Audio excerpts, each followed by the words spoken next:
We have another preaching in the reel, and as you can see, we're at North Logan Cemetery. And I remember this sign, helping my dad put this sign up. A local welder by the name of Lawrence Schmidt, he did all the welding of that. The cross is up there and beautified the cemetery. So I think you maybe remember I've been telling you about the cemetery that my dad helped.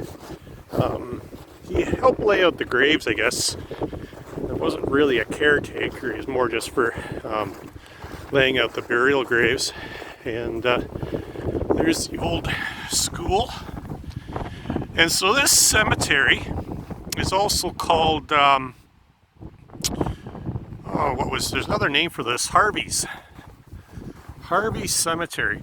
And I have to say, I tried looking up and just see why it was called Harvey's. Quite often some of the older locals will refer to this as Harvey Cemetery, not North Logan. And I presume that's maybe the original owner of the property, but I really don't know. And as we can see, this is the old schoolhouse. And I've been in there a number of times. Looks like they've taken the hydro out, so it's slowly getting abandoned. But you know, that's actually in really good shape, considering a lot of the old schoolhouses are disappearing. And actually, this one actually serves two purposes. They store the benches for the Memorial Day, or the cemetery decorating day, which, by the way, is a uniquely Southern Ontario tradition. When you're in seminary and you start talking about decorating services at the cemetery, the other Presbyterians from across Canada have no clue what you're talking about. It's something kind of uniquely Canadian. And so anyways, that middle white door there, they turned that into a little bit of a, I don't know what you would call it, I was going to say morgue, but that's not the right word. Anyways, they store some of the cemeteries in there, waiting for a spring internment. And as I said, my dad had to help here, so I was often called to help out, carry the casket inside.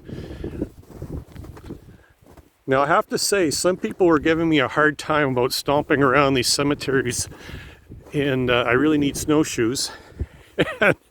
Well, here I am stomping around again, breaking through the snow up to my knees. Really don't learn, do I? Anyways, the person who was telling me to wear snowshoes knows who you are, and I didn't listen.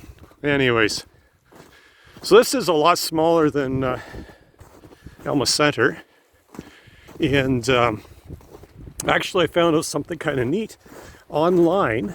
Someone went through and took pictures of all the stones in here, and so you can go and online and see all the family names. It's kind of neat. Now, I was told that, I think it's this stone over here is the original stone, the first stone to go into this cemetery.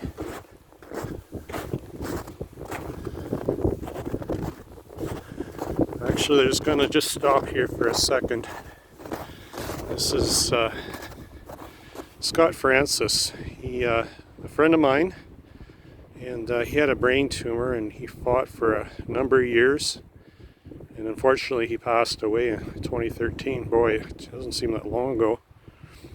But he was a farmer at heart, and just a nice guy, super nice guy.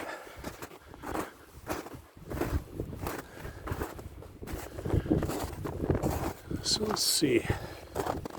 And so this Henry headstone, this one right here.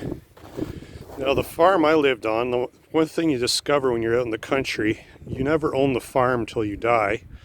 It's kind of a funny way of saying it. But anyways, the farm I bought was known as the Henry Farm. And so these two brothers are the owners of that farm.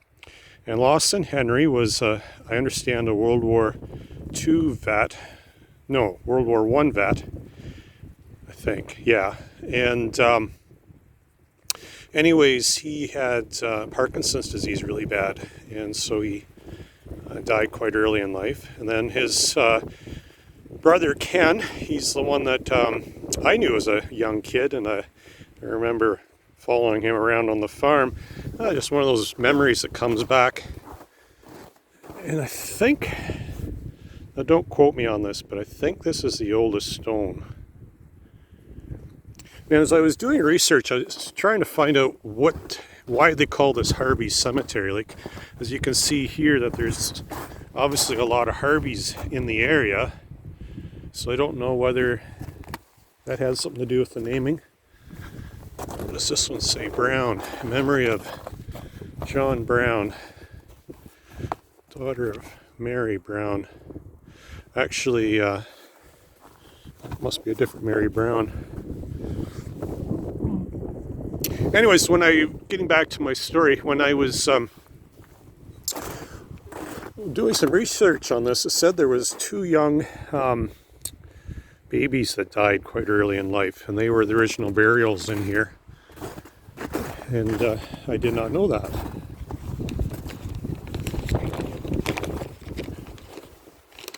It seems kind of odd having the stone right beside the tree. Betker. As you can see, the wide open fields out back here. And actually that elevator is on the horizon there. That's the fellow that bought my farm. He wanted to do a little bit of expansion in his farm, so he bought my farm to add to his. It's kind of the way farming goes nowadays. Now, we were talking about anticipatory grief last time, and there was a very, very good illustration of this. So anticipatory grief is you start to grieve something that's maybe, possibly, or will happen in the future.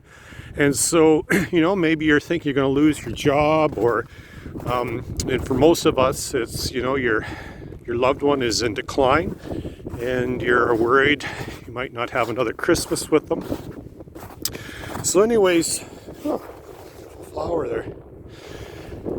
This past week, it was all over the news that Prince Charles was in to see his dad, Prince Philip, in the hospital. As we know, Prince Philip is he's 99, he's approaching 100 years of age, and his health is not very good. And the news was making a big deal about Prince Charles coming out of the hospital with tears in his eyes. And they're trying to see if this, they're just being nosy, trying to figure out what this means. And but I would suggest it was anticipatory grief. He'd been to see his dad, had those fond memories, and he was near the ending of his life. And he's starting to mourn a little bit. Who knows? That's just my speculation. You can read into that what you want. Anticipatory grief. I'm going to show you a headstone. We're actually right in front of it right now. So anyways, this here is my parents' headstone. And they died a couple days apart. And so anyways, my dad had a surgery for a hip replacement.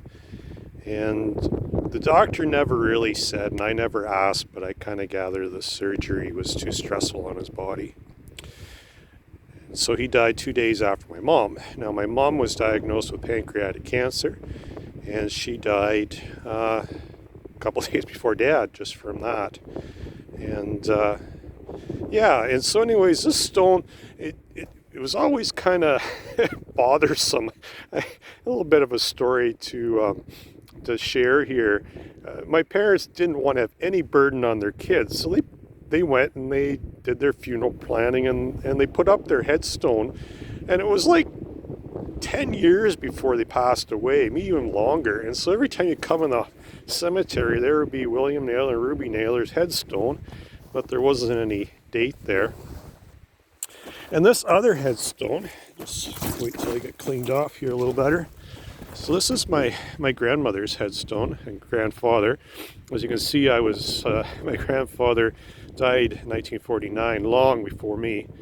And he actually died on April 1st. And growing up, that was one thing we were always told by mom, don't do April Fool's jokes because your dad has some bad memories of April 1st. And I can understand that.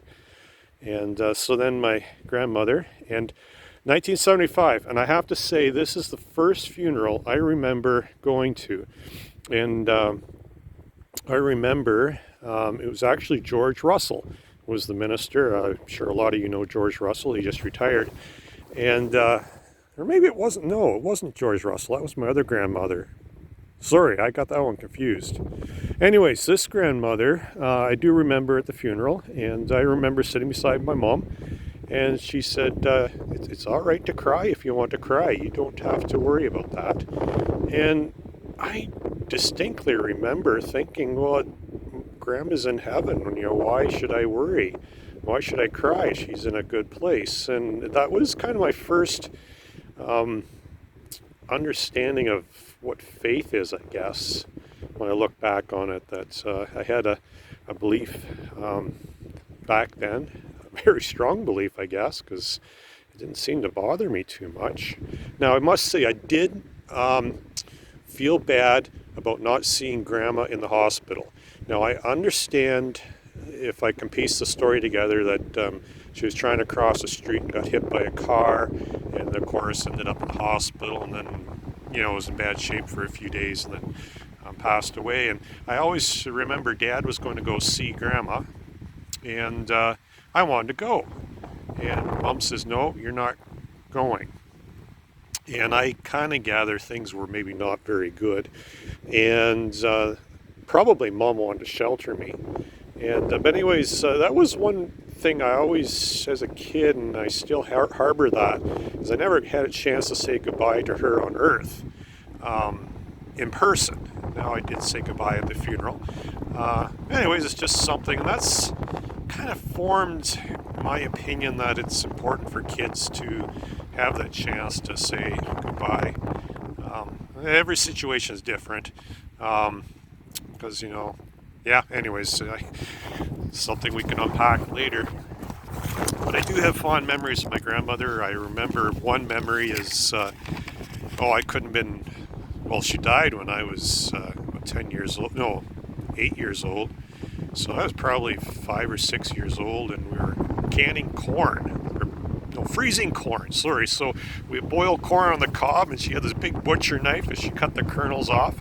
And then I packed it into these little freezer bags, and then we froze it. And then, of course, we ate it in the wintertime. So, yeah, it's kind of something neat. But there's something I want to point out here. I work with Jim Brenneman, a very good funeral director up at Atwood, and he always has this little routine after the funeral service, and it just kind of brings people back, grounds them to earth after the internment and everything. And he goes, and he usually gathers the kids around. And he goes, well, look at this. Sometimes the headstone, or sometimes it's the casket marker. And he goes, what's the most important thing on this stone? And so, I've watched him do that many times, and of course the kids will say, well, it's the name, and then he'll say, no, it's the birth date, and no, it's it's when they died, and the point is, it's the dash, and is the answer. And that comes from this poem, and I've got it here. I'll read it to you. And anyways, this shows up sometimes in, let's just wander around and look at a few other stones here. This shows up quite often at funerals. And as a minister, it's a nice poem, but in some ways it's not really explores the faith side of life and the truth that, we do have life after death. Anyways, this is the poem. It's written by Linda Alice. I'm going to stop and read here. I read of a man who stood to speak at the funeral of a friend. He referred to the dates on the tomb from the beginning to the end. He knowed the first came the date of birth, and spoke of the following date with tears. And he said what mattered most of all was the dash between those years. For that dash represented all the time he spent alive on earth, and now only those who love them know what that little line is worth. For it matters not how much we own, the cars, the house, the cash. What matters is how we live and love, and how we spend our dash. So think about the long and hard. Are these things you like to change? For you never know how much time is left that still can be rearranged. To be less quick to anger and show appreciation more, and love the people in our lives like we've never loved before. If we treat each other with respect and more often wear a smile, remembering that the special dash might last only a little while. So when your eulogy is read, with your life's actions to rehash, would you be proud of the things you say about how you lived your dash? And as I said, it's a beautiful little poem and makes you pause and think and, explore your life and how you live it. And so anyways, Jim had this little routine. And so anyways, I'll see if we can find another dash here. And so anyways, the kids that he was working with at the time weren't really responding too much. Sometimes kids do that. And so he goes, well, Pastor Ernie, what's the most important thing on this stone? And I said to Jim, well, Jim, I know what you want me to say, but there's a problem with this dash thing. And so I said, well, Jim, you want me to say it's the dash in life. And I explained, that's how we live our life and all the fun things we did and everything. But I said to Jim, what's wrong with that is we're missing the dash afterwards. There should be a dash after our death date, because we have an eternal kingdom to come, that, we go to heaven and we live on forever with Jesus. And so anyways, it was kind of funny. He stopped and he looked at me, and so anyways, he started to include that now in his little I don't know what you would call it, eulogy at the end of the church service about the dash. Just something to think about. See all the names here.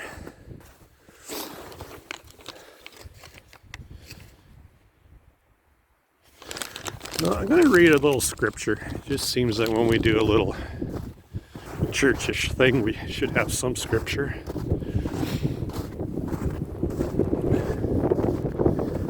So this is Jesus, and story of Jesus, true story. Now there was a royal official whose son lay ill in Capernaum.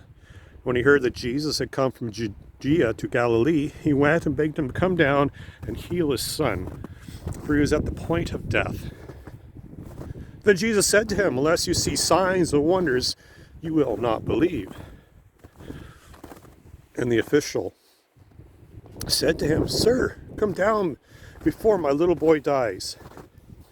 Jesus said to him, Go, your son will live. The man believed the word that Jesus spoke to him and started on his way. As he was going down, his slaves met him and told him that his child was alive. So he asked them the hour when he began to recover. And they said to him, Yesterday at 1 p.m, the fever left him. The father realized that this was the hour when Jesus had said to him, Your son will live. So he himself believed, along with his whole household. Now this was the second sign that Jesus did after coming from Judea to Galilee. Well, just I want to make a little point there. It's about waiting. Do you ever notice that there's this time between the promise of God and the fulfillment? We want to see God's promises fulfilled, and we celebrate and give thanks as we do. Yet we don't always reflect on how long we have to wait to see that promise fulfilled. Last Sunday's sermon, I was talking about Abraham and Sarah. They waited 100 years to have their promise fulfilled. And he started at quite an age, late in age in life, at 75. But, and when we're waiting on a promise, we don't often reflect on what we've seen, how God's fulfilled our promises in other ways, other promises. There's no escaping it. Faith is a waiting game, I guess is where I'm going with this.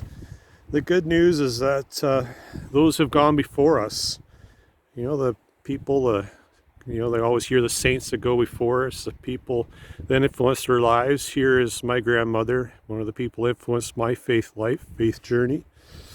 My parents, who obviously formed me.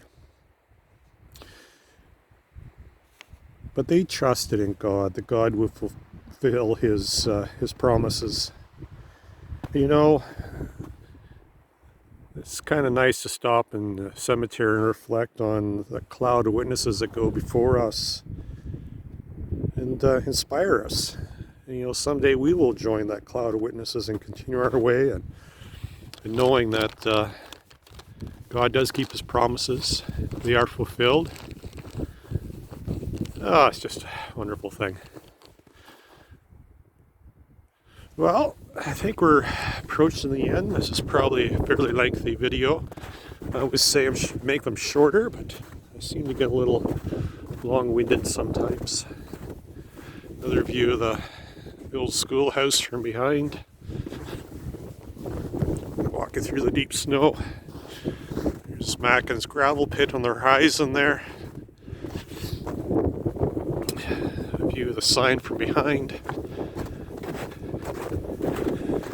It's got the Christian crosses up there.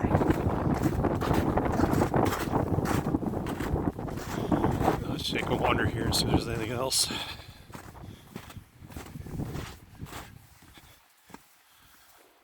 Neighbor's farm. Looks like there was an old well here at one time. Well, this is Ernie at the North Logan Cemetery, sometimes called Harvey's Cemetery. And I'm signing off. God bless.